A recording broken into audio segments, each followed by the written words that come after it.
Martinho Lutero, o grande reformador.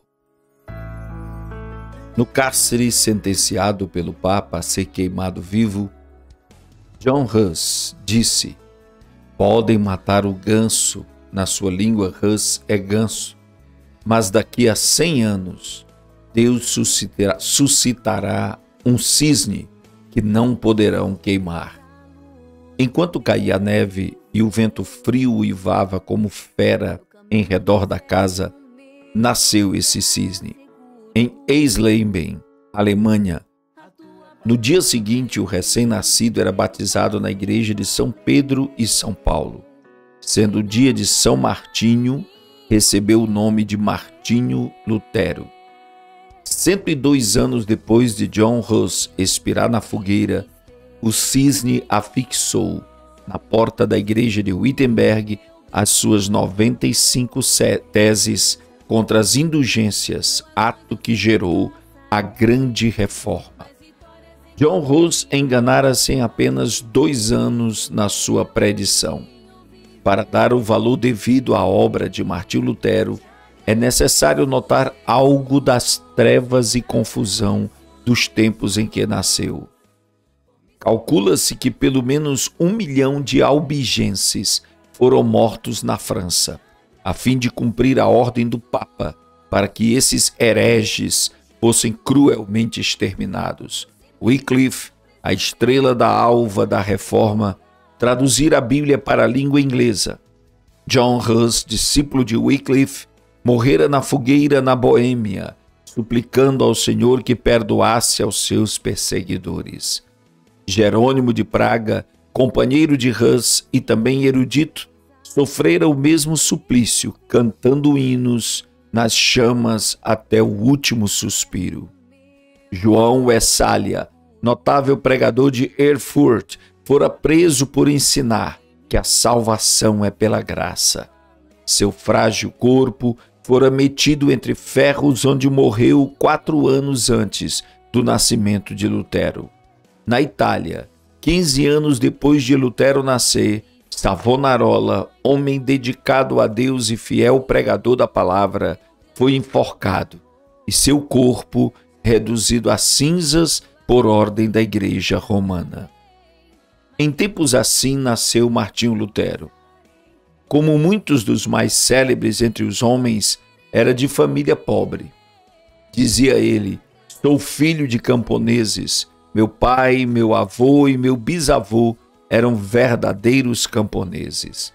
A isto acrescentava: há tanta razão para vangloriarmos-nos de nossa ascendência, quanto há para o diabo de se orgulhar da sua linhagem angélica. Os pais de Martinho, para vestir, alimentar e educar seus 7 filhos, esforçavam-se incansavelmente. O pai trabalhava nas minas de cobre, a mãe, além do serviço doméstico, trazia lenha às costas da floresta. Os pais não somente se interessavam pelo desenvolvimento físico e intelectual dos filhos, mas também do espiritual. O pai, quando Martinho chegou à idade de compreender, ensinou-o a ajoelhar-se ao lado de sua cama à noite e rogava a Deus que fizesse o menino lembrar-se do nome do seu Criador.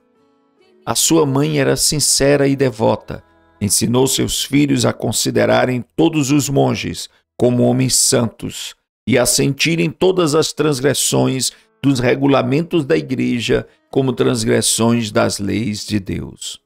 Martinho aprendeu os 10 mandamentos, o Pai Nosso, a respeitar a Santa Sé na distante e sagrada romana e a olhar tremendo para qualquer osso ou fragmento de roupa que tivesse pertencido a algum santo.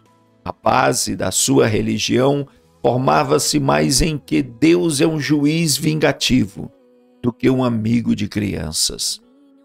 Quando já era adulto, Lutero escreveu: estremecia e tornava-me pálido ao ouvir alguém mencionar o nome de Cristo, porque fui ensinado a considerá-lo como um juiz encolerizado.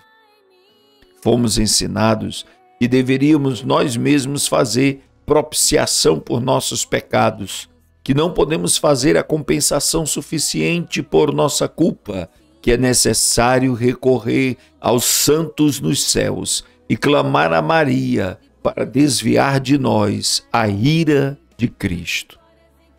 O pai de Martinho, satisfeitíssimo pelos trabalhos escolares do filho, na vila onde morava, mandou-o aos 13 anos para a escola franciscana na cidade de Magdeburgo. O moço apresentava-se frequentemente no confessionário, onde o padre lhe impunha penitências e o obrigava a praticar boas obras para obter a absolvição. Esforçava-se incessantemente para adquirir o favor de Deus pela piedade, desejo esse que o levou mais tarde à vida de convento. Para conseguir a sua subsistência em Magdeburgo, Martinho era obrigado a esmolar pelas ruas, cantando canções de porta em porta. Seus pais, achando que em Eisenach passaria melhor, mandaram-no para estudar nessa cidade, onde moravam parentes de sua mãe. Porém, esses parentes não o auxiliaram e o moço continuou a mendigar o pão.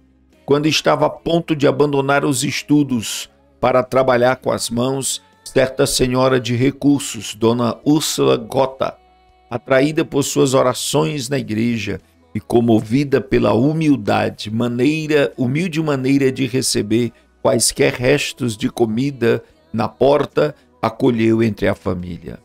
Pela primeira vez, Lutero sentira fartura. Mais tarde, ele referia-se à cidade de Eisenach como a cidade bem amada. Quando Lutero se tornou famoso, um dos filhos da família Cotta cursava em Wittenberg, onde Lutero o recebeu na sua casa. Domiciliado na casa de sua extremosa mãe adotiva, Dona Úrsula Martinho, desenvolveu-se rapidamente, recebendo uma sólida educação. Seu mestre, João Trebúnius, era um homem culto e de métodos esmerados. Não maltratava os alunos como os demais mestres. Conta-se que, ao encontrar os moços da sua escola, cumprimentava-os tirando o chapéu, porque ninguém sabia quais seriam, dentre eles, os doutores, regentes, chanceleres e reis. O ambiente da escola e no lar era favorável para produzir um caráter forte e inquebrantável, tão necessário para enfrentar os mais temíveis inimigos de Deus. Martim Lutero era mais sóbrio e devoto que os demais rapazes de sua idade. Acerca deste fato, Dona Úrsula, na hora da morte, disse que Deus tinha abençoado o seu lar grandemente desde o dia em que Lutero entrara em sua casa. Logo depois, os pais de Martinho alcançaram certa abastança. O pai alugou um forno para fundição de cobre e depois passou a possuir mais 2. Foi eleito vereador da sua cidade e começou a fazer planos para educar seus filhos. Mas Martinho nunca se envergonhou dos dias da sua provação e miséria. Antes, reconhecia que fora a mão de Deus dirigindo-o e qualificando-o para a sua grande obra. Como poderia alguém, depois de homem feito, encarar fiel e destacadamente as vicissitudes da vida, se não aprendesse por experiência enquanto era jovem? Aos 18 anos, Martinho ansiava estudar numa universidade. Seu pai, reconhecendo a idoneidade do filho, enviou-o a Erfurt, o centro intelectual do país, onde cursavam mais de 1000 estudantes.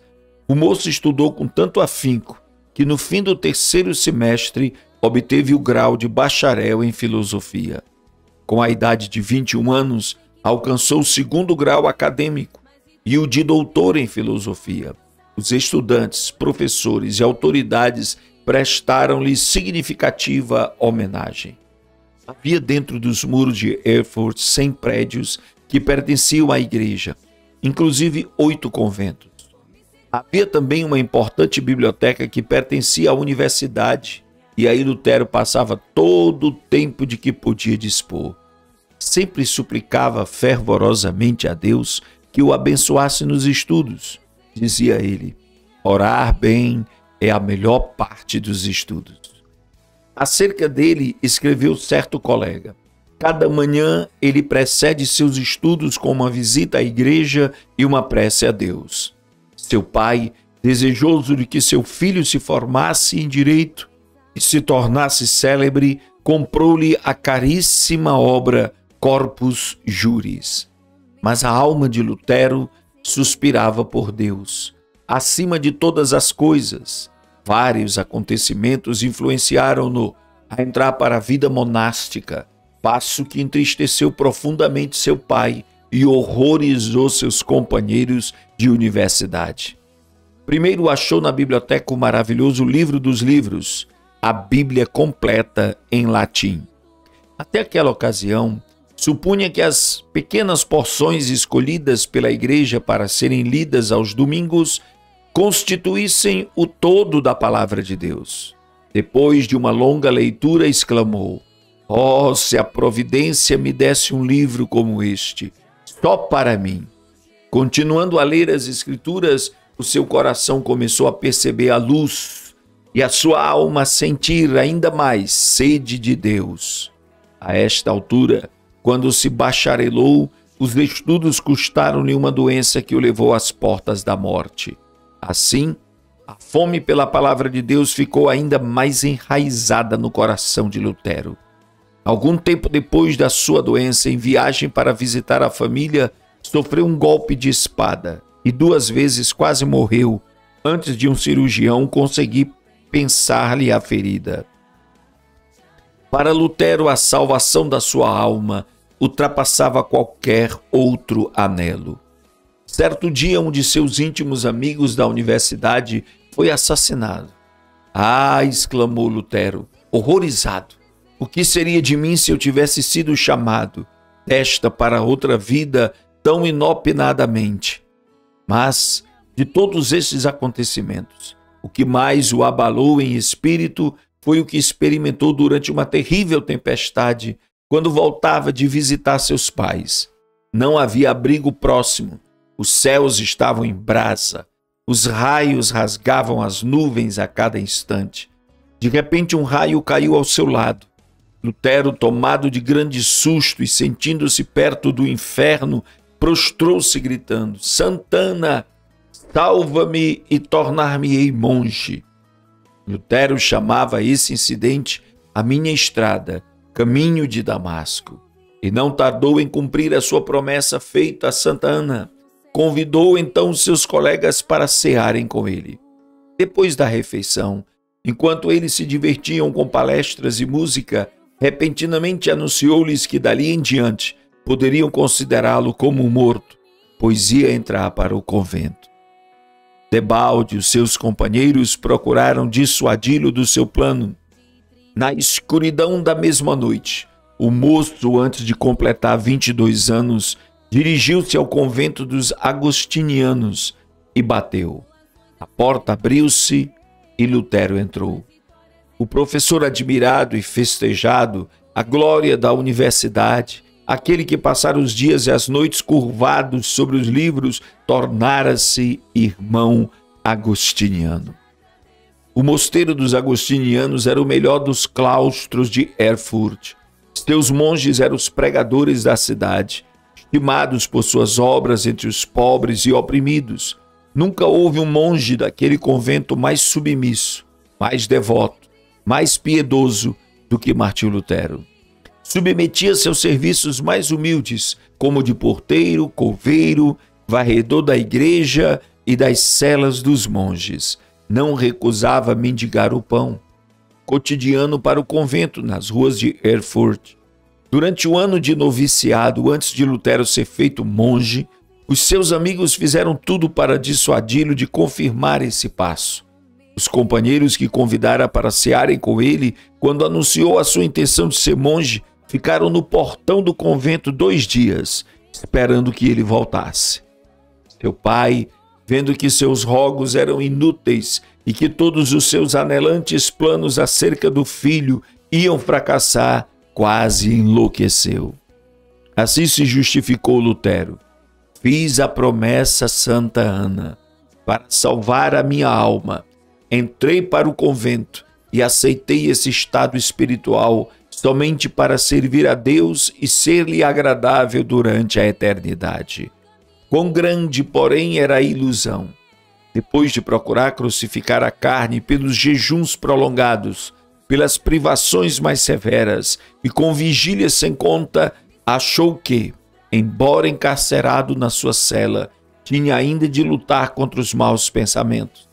A sua alma clamava: dá-me santidade ou morro por toda a eternidade. Leva-me ao rio de água pura e não a estes mananciais de águas poluídas. Traze-me as águas da vida que saem do trono de Deus. Certo dia, Lutero achou na Bíblia do convento uma velha Bíblia latina, presa à mesa por uma cadeia. Achara, enfim, um tesouro infinitamente maior que todos os tesouros literários do convento. Ficou tão embevecido que durante semanas inteiras deixou de repetir as orações diurnas da ordem. Então, despertado pelas vozes da sua consciência, arrependeu-se da sua negligência. Era tanto o remorso que não podia dormir. Apressou-se a reparar o seu erro, fê-lo com tanto anseio que não se lembrava de alimentar-se. Então, enfraquecidíssimo por tantos jejuns e vigílias, sentiu-se oprimido pelas apreensões até perder os sentidos e cair por terra. Aí, os outros monges o acharam, admirados novamente da sua excepcional piedade. Lutero somente voltou a si depois de um grupo de coristas o haver rodeado, cantando. A suave harmonia penetrou-lhe o coração e despertou o seu espírito. Porém, ainda assim lhe faltava a paz perpétua para a alma. Ainda não havia ouvido cantar o coro celestial: glória a Deus nas maiores alturas, paz na terra, boa vontade para com os homens. Nessa altura, o vigário-geral da ordem agostiniana, Staupitz, visitou o convento. Era homem de grande discernimento e devoção.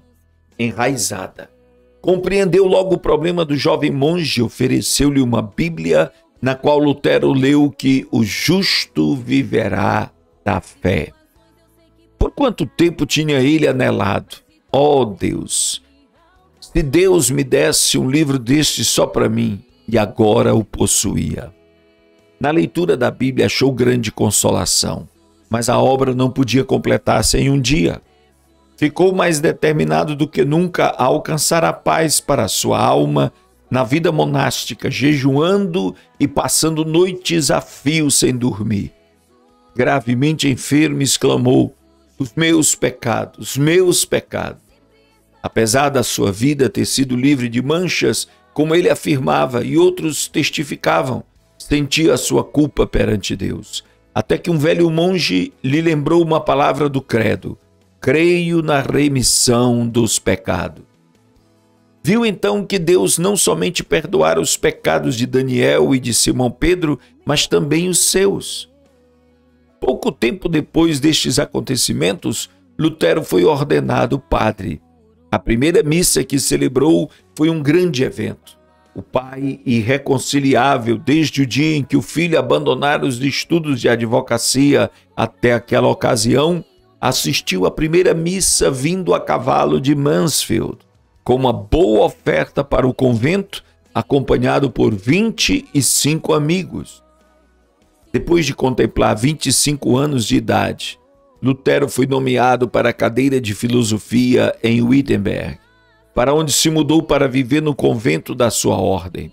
Porém, a sua alma anelava pela palavra de Deus e pelo conhecimento de Cristo. No meio das ocupações do professorado, dedicou-se ao estudo das Escrituras e no primeiro ano conquistou o grau de bachareleus ad Biblia. Sua alma ardia com o fogo dos céus.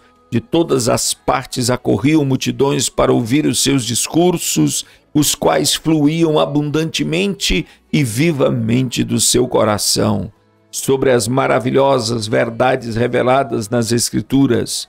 Um dos mais afamados professores de Leipzig, conhecido como a luz do mundo, disse: este frade há de envergonhar todos os doutores. há de propalar uma doutrina nova e reformar toda a igreja, porque ele se baseia na palavra de Cristo, palavra a qual ninguém no mundo pode resistir e que ninguém pode refutar, mesmo atacando-a com todas as armas da filosofia. Um dos pontos iluminantes da biografia de Lutero é a sua visita a Roma. Surgiu uma disputa renhida entre 7 conventos dos agostinianos e decidiram deixar os pontos de dissidência para o Papa resolver. Lutero, sendo o homem mais hábil, mais eloquente e altamente apreciado e respeitado por todos que o conheciam, foi escolhido para representar o seu convento em Roma. Fez a viagem a pé.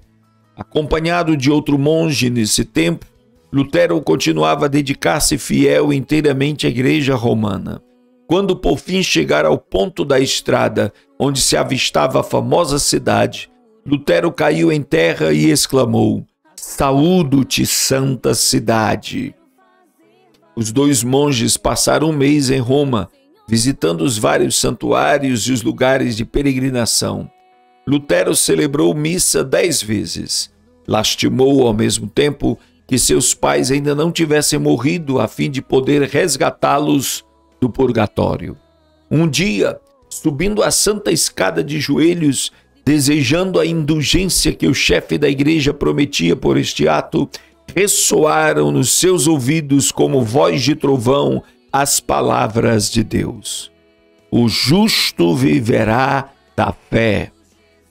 Lutero ergueu-se e saiu envergonhado. Depois da corrupção generalizada que viu em Roma, a sua alma aderiu à Bíblia mais do que nunca. Ao chegar novamente ao seu convento, o vigário-geral insistiu em que desse os passos necessários para obter o título de doutor, com o qual teria o direito de pregar. Lutero, porém, reconhecendo a grande responsabilidade perante Deus e não querendo ceder, disse: "Não é de pouca importância que o homem fale em lugar de Deus. Ah, Senhor doutor, fazendo isto me tirais a vida. Não resistirei mais que 3 meses." O vigário-geral respondeu-lhe: "Seja assim em nome de Deus, pois o Senhor Deus também necessita dos céus de homens dedicados e hábeis." O coração de Lutero, elevado à dignidade de doutor em teologia, abraçava-se ainda mais do desejo de conhecer as Escrituras e foi nomeado pregador da cidade de Wittenberg. Os livros que estudou e as margens, cheias de anotações que escreveu em letras miúdas, servem aos eruditos atuais como exemplo de como cuidadosa e minuciosamente estudava tudo em ordem. Acerca da grande transformação da sua vida, nesse tempo ele mesmo escreve: "Desejando ardentemente compreender as palavras de Paulo, comecei o estudo da Epístola aos Romanos.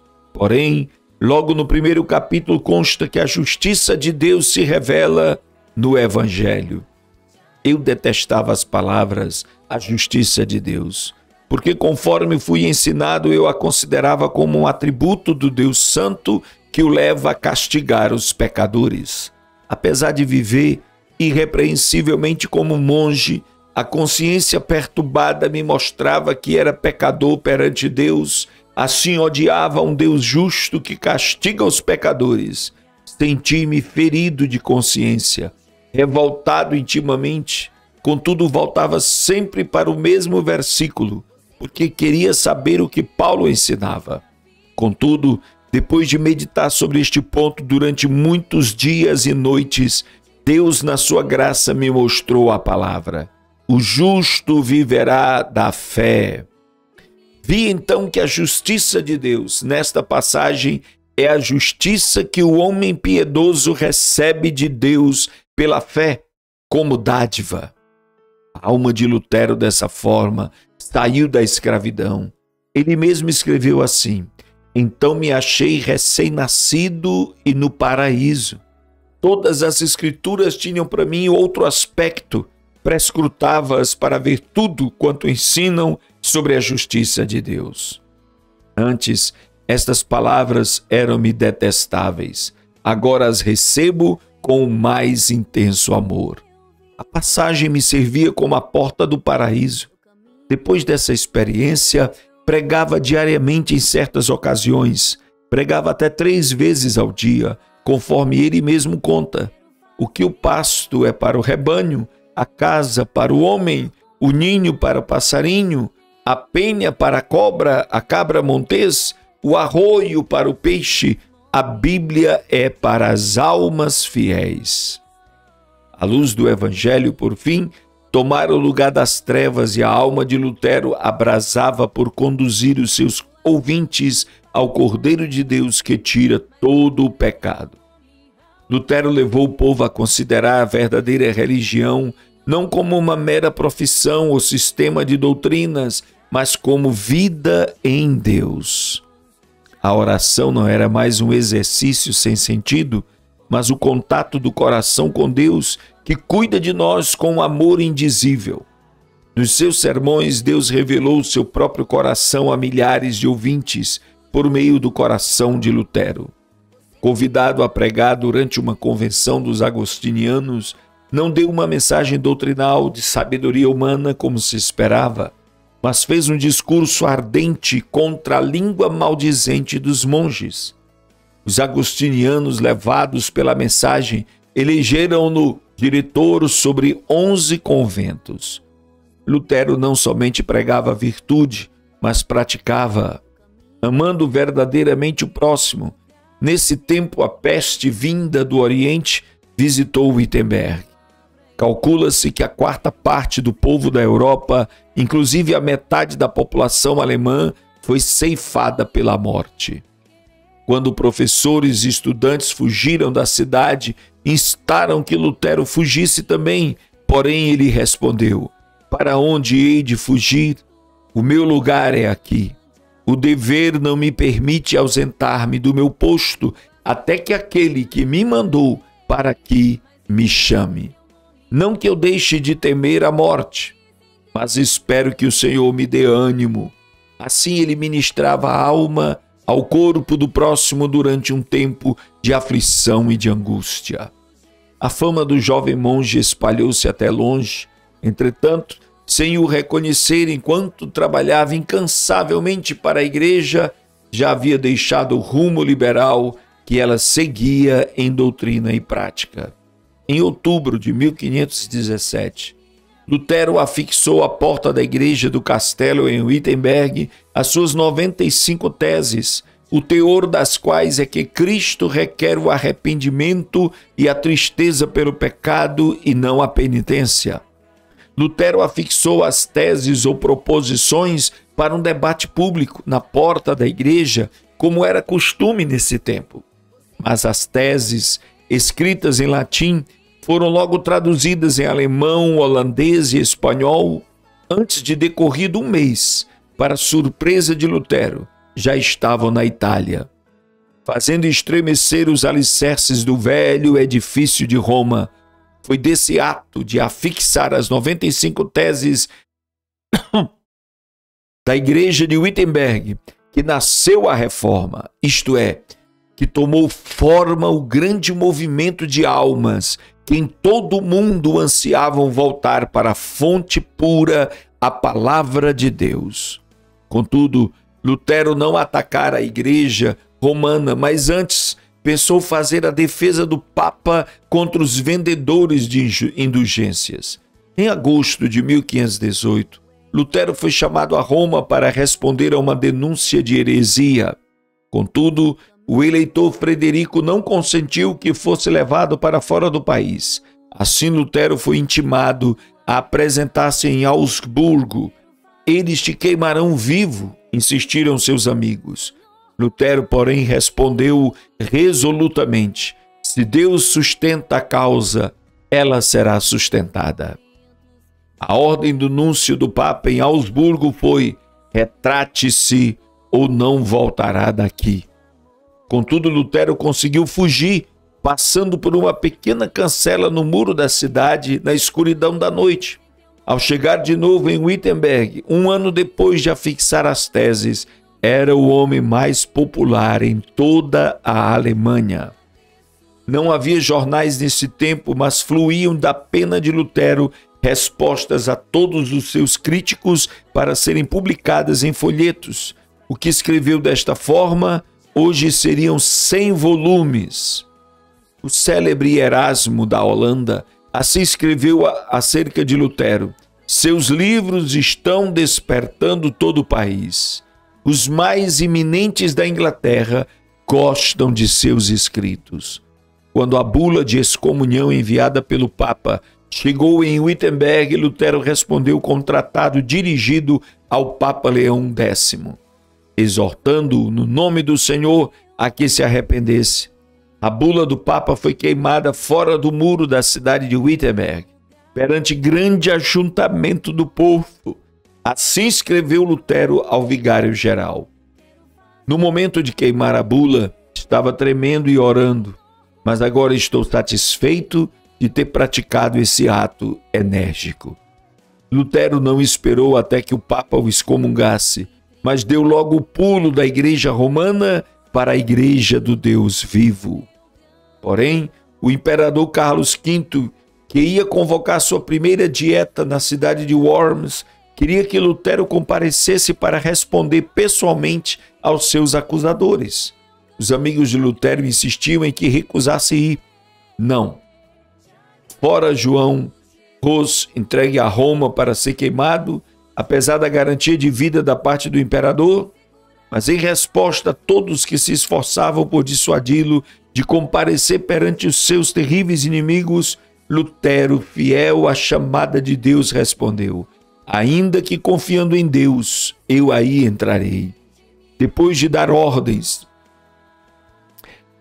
Lutero, fiel à chamada de Deus, respondeu: ainda que haja em Worms tantos demônios quanto sejam as telhas dos telhados, confiando em Deus, eu aí entrarei. Depois de dar ordens acerca do trabalho, no caso de ele não voltar, partiu. Na sua viagem para Worms, o povo afluía em massa para ver o grande homem que teve coragem de desafiar a autoridade do Papa. Em Mora, pregou ao ar livre, porque as igrejas não mais comportavam as multidões que queriam ouvir seus sermões.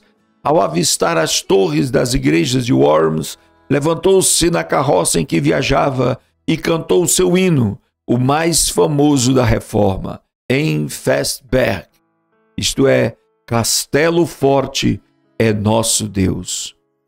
Ao entrar por fim na cidade, estava acompanhado de uma multidão de povo muito maior do que a que fora ao encontro de Carlos V.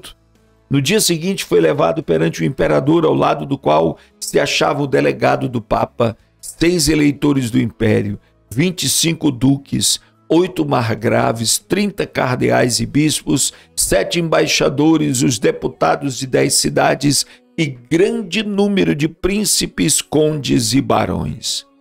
É fácil imaginar que o reformador era um homem de grande coragem, de físico forte para enfrentar tantas feras que ansiavam despedaçar-lhe o corpo. A verdade é que passara uma grande parte da vida afastado dos homens e, mais ainda, achava-se fraco da viagem, na qual foi necessário que o médico o atendesse. Entretanto, prostrou-se corajoso não na sua própria força, mas no poder de Deus. Sabendo que tinha de comparecer perante uma das mais imponentes assembleias de autoridades religiosas e civis de todos os tempos, Lutero passou a noite anterior de vigília, prostrado com o rosto em terra, lutou com Deus, chorando e suplicando. Um dos seus amigos ouviu orar assim: ó Deus Todo-Poderoso, a carne é fraca, o diabo é forte. Ah, Deus, meu Deus, que perto de mim estejas contra a razão e a sabedoria do mundo. Falo, pois somente tu podes fazer. Não é a minha causa, mas sim a tua, que tenho eu com os grandes da terra. É a tua causa, Senhor, a tua justa e eterna causa. Salva-me, ó Deus fiel. Somente em ti confio, ó Deus, meu Deus. Vem, estou pronto a dar, como um cordeiro, a minha vida. O mundo não conseguirá prender A minha consciência, ainda que esteja cheio de demônios, e o seu corpo tem de ser destruído, a minha alma te pertence e estará contigo eternamente. Conta-se que no dia seguinte, na ocasião de Lutero transpor a porta para comparecer perante a dieta, o veterano general Friedsburgo colocou a mão no ombro do reformador e disse-lhe: pequeno monge, vais ao encontro diferente, que eu ou qualquer outro capitão jamais experimentamos, mesmo nas nossas conquistas mais ensanguentadas. Contudo, se a causa é justa e sabes que o é, avança no nome de Deus e não temas nada, Deus não te abandonará. O grande general não sabia que Martinho Lutero vencera a batalha em oração e que entrava somente para declarar-lhes que a havia vencido de maiores inimigos. Quando o núncio do Papa exigiu de Lutero perante a augusta Assembleia que se retratasse, ele respondeu: se não me refutardes pelo testemunho das Escrituras ou por argumentos, desde que não creio somente nos papas e nos concílios, por ser evidente que já muitas vezes se enganaram e se contradisseram uns aos outros, a minha consciência tem de ficar submissa à palavra de Deus. Não posso retratar-me, nem me retratarei de qualquer coisa, pois não é justo nem seguro agir contra a consciência. Deus me ajude. Amém. De volta ao seu aposento, Lutero levantou as mãos ao céu e exclamou com o rosto todo iluminado: está cumprido, está cumprido. Se eu tivesse 1000 cabeças, preferiria que todas fossem decepadas antes de me retratar. A cidade de Worms, ao receber as notícias da ousada resposta de Lutero ao núncio do Papa, alvoroçou-se. As palavras do reformador foram publicadas e espalhadas entre o povo que afluiu para honrá-lo. Apesar dos papistas não conseguirem influenciar o imperador a violar o salvo-conduto para que pudessem queimar numa fogueira o assim chamado herege, Lutero teve de enfrentar outro grave problema. O edito de excomunhão entraria imediatamente em vigor. Lutero, por causa da excomunhão, era criminoso e, ao findar o prazo de seu salvo-conduto, deveria ser entregue ao imperador. Todos os seus livros deveriam ser apreendidos e queimados. O ato de ajudá-lo em qualquer maneira era crime capital. Mas para Deus é fácil cuidar de seus filhos. Lutero, regressando a Wittenberg, foi repentinamente rodeado num bosque por um bando de cavalheiros. Marcados que, depois de despedirem as pessoas que o acompanhavam, conduziram-no alta noite ao castelo de Wartburgo, perto de Eisenach. Isso foi um estratagema do príncipe da Saxônia para salvar Lutero dos inimigos que planejavam assassiná-lo antes de chegar à casa. No castelo, Lutero passou muitos meses disfarçado, tomou o nome de Cavaleiro Jorge, e o mundo o considerava morto. Fiéis servos de Deus oravam de dia e de noite pelo reformador. As palavras do pintor Alberto Dürer exprimem o sentimento do povo. Oh Deus, se Lutero fosse morto, quem agora nos exporia o Evangelho? Contudo, no seu retiro livre dos inimigos, foi-lhe concedida a liberdade de escrever, e o mundo logo soube pela grande quantidade de literatura que essa obra saía da sua pena e que de fato Lutero vivia. O reformador conhecia bem o hebraico e o grego e em 3 meses tinha vertido todo o Novo Testamento para o alemão. Em poucos meses mais a obra estava impressa e nas mãos do povo.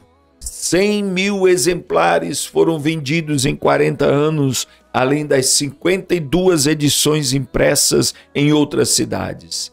Era a circulação imensa para aquele tempo, mas Lutero não aceitou 1 centavo de direitos. A maior obra de toda a sua vida, sem dúvida, fora a de dar ao povo alemão a Bíblia na sua própria língua. Depois de voltar a Wittenberg, já havia outras traduções, mas escritas em uma forma de alemão latinizado. O povo não compreendia. A língua alemã desse tempo era um agregado de dialetos, mas Lutero, ao traduzir a Bíblia, deu ao povo a língua que serviu depois a homens como Goethe, a Schiller, para escreverem suas obras. O seu êxito em traduzir as Sagradas Escrituras para o uso dos mais humildes verifica-se no fato de que depois de 4 séculos a sua tradução permanece como a principal. Outra coisa que contribuiu para o êxito da tradução de Lutero é que ele era erudito em hebraico e grego e traduziu direto das línguas originais. Contudo, o valor da sua obra não se baseia tão somente sobre seus indiscutíveis dotes literários. O que lhe deu realidade é que ele conhecia a Bíblia como ninguém podia conhecê-la, sem primeiro sentir a angústia eterna e achar nas Escrituras a verdadeira e profunda consolação. Lutero conhecia intimamente e amava sinceramente o autor do livro. O resultado foi que o seu coração abrasou-se com o fogo e poder do Espírito Santo. Foi esse o segredo dele traduzir tudo para o alemão em tão pouco tempo. Como todo mundo sabe, a fortaleza de Lutero e da Reforma foi a Bíblia. Escreveu de Wartburg para o seu povo em Wittenberg. Jamais em todo o mundo se escreveu um livro mais fácil de compreender do que a Bíblia. Comparada aos outros livros, é como o sol em contraste com todas as demais luzes. Não vos deixeis levar a abandoná-la sob qualquer pretexto da parte deles. Se vos afastardes dela por um momento, tudo estará perdido. Porém, podem levar-vos para onde quer que desejem. Se permanecerdes com as Escrituras, sereis vitoriosos. Depois de abandonar o hábito de monge, Lutero resolveu deixar por completo a vida monástica, casando-se com Catarina von Bora, freira que também saíra do claustro. Por ver que tal vida era contra a vontade de Deus, o vulto de Lutero, sentado ao lume com a esposa e 6 filhos que amava ternamente, inspira os homens mais que o grande herói ao apresentar-se perante o legado em Augsburgo. Nos cultos domésticos, a família rodeava um harmônio com o qual louvavam a Deus juntos. O reformador lia o livro que traduzira para o povo e depois louvavam a Deus e oravam até sentirem a presença divina entre eles. Havia entre Lutero e sua esposa profundo amor de um para com o outro. São de Lutero essas palavras: sou rico, Deus me deu a minha freira e 3 filhos, não me importo das dívidas. Catarina paga tudo.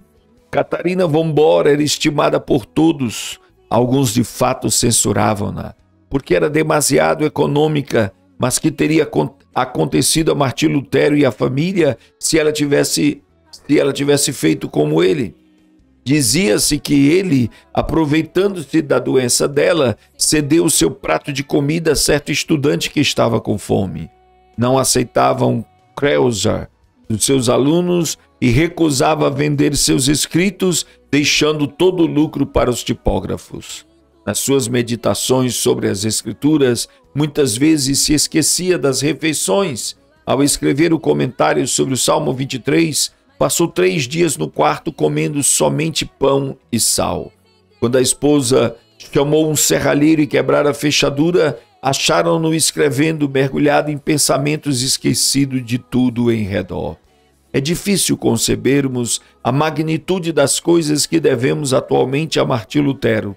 O grande passo que deu para que o povo ficasse livre para servir a Deus, como ele mesmo ensina, está além da nossa compreensão.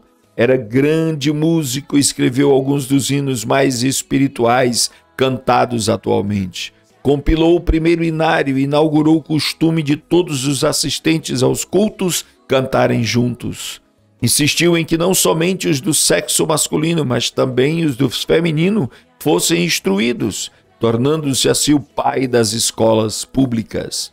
Antes dele, o sermão dos cultos era de pouca importância, mas Lutero fez do sermão a parte principal do culto. Ele mesmo serviu de exemplo para acentuar este costume. Era pregador de grande porte. Considerava-se como sendo nada. A mensagem saía-lhe do íntimo do coração. o povo sentia a presença de Deus. Em Zwickau, pregou a um auditório de 25 mil pessoas em praça pública. Calcula-se que escreveu 180 volumes da língua materna e quase um número igual no latim. Apesar de sofrer de várias doenças, sempre se esforçava dizendo: se eu morrer na cama, será uma vergonha para o Papa. Os homens geralmente querem atribuir o grande êxito de Lutero à sua extraordinária inteligência e os seus destacados dons. O fato é que Lutero também tinha o costume de orar horas a fio. Dizia que se não passasse 2 horas de manhã orando, recearia que Satanás ganhasse a vitória sobre ele durante o dia. Certo biógrafo seu escreveu: o tempo que ele passa em oração produz o tempo para tudo o que faz. O tempo que passa com a palavra vivificante enche o coração até transbordar em sermões, correspondência e ensinamentos. A sua esposa disse que as orações de Lutero eram às vezes como os pedidos insistentes do seu filhinho Hanschen, confiando na bondade de seu pai. Outras vezes eram como a luta de um gigante na angústia do combate. Encontra-se o seguinte na História da Igreja Cristã por Sauer, volume 3, página 406. Martinho Lutero profetizava, evangelizava, falava línguas e interpretava, revestido de todos os dons do Espírito. Nos seus 62 anos pregou seu último sermão sobre o texto: ocultaste essas coisas aos sábios e entendidos e as revelaste aos pequeninos. No mesmo dia, escreveu para sua querida Catarina: lança o teu cuidado sobre o Senhor e ele te susterá. Amém. Isso foi a última carta que escreveu.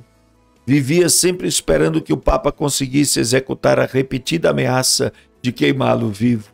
Contudo, não era essa a vontade de Deus. Cristo o chamou enquanto sofria de um ataque do coração em Eisleben, cidade onde nascera. São estas últimas palavras de Lutero: vou render o espírito. Então louvou a Deus em alta voz: ó meu Pai Celeste, meu Deus, Pai de nosso Senhor Jesus Cristo, em quem creio e a quem preguei e confessei, amei e louvei. Ó meu querido Senhor Jesus Cristo, encomendo-te a minha pobre alma. Ó meu Pai Celeste, em breve tenho de deixar este corpo, mas sei que ficarei eternamente contigo e que ninguém me pode arrebatar das tuas mãos. Então, depois de recitar João 3,16 3 vezes, repetiu as palavras: Pai, em tuas mãos entrego o meu espírito, pois tu me resgataste, Deus fiel. Assim fechou os olhos e adormeceu. Um imenso cortejo de crentes que o amavam ardentemente, com 50 cavaleiros à frente, saiu de Eisleben para Wittenberg, passando pela porta da cidade onde o reformador queimara a bula da excomunhão. Entrou pelas portas da igreja onde há 29 anos afixara as suas 95 teses. No culto fúnebre, Bugenhagen, o pastor, e Melanchthon, inseparável companheiro de Lutero, discursaram. Depois abriram a sepultura preparada ao lado do púlpito e ali depositaram o corpo. 14 anos depois, o corpo de Melanchthon achou descanso do outro lado do púlpito. Em redor dos dois jazem os restos mortais de mais de 90 mestres da universidade. As portas da igreja do castelo, destruídas pelo fogo do bombardeio de Wittenberg em 1760, foram substituídas por portas de bronze em 1812, nas quais estão gravadas as 95 teses. Contudo, este homem que perseverou em oração deixou gravadas não no metal que perece, mas em centenas de milhões de almas imortais, a palavra de Deus que dará fruto para toda a eternidade.